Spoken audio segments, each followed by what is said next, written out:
Karis qaynonamdan karischa funchuzani retsepti. Ketdik. Buning uchun bizga piyoz, sabzi, qo'ziqorin va ismaloq kerak bo'ladi. Hamma masalliqlarimizni shunaqa salomga qilib to'g'rab chiqamiz va qaynagan suvda qo'ziqorinimizni 20-30 daqiqa qaynatib olamiz. Ismaloqni ham xuddi shunday qilib 20-30 daqiqada qaynatib olamiz. Qaynab chiqqan ismalog'imizni muzdek suvda yaxshilab chayqab olamiz va qo'limizda suvini yaxshilab siqib chiqamiz.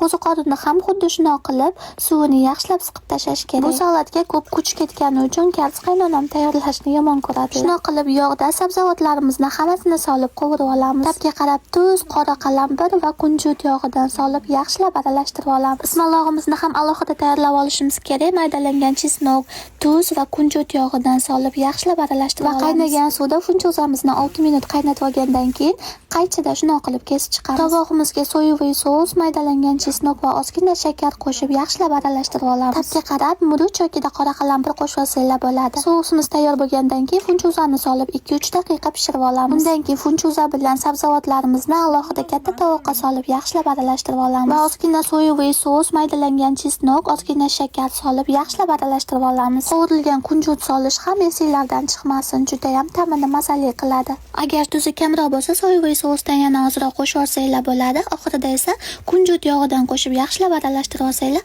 salatimiz tayyor bo'ladi.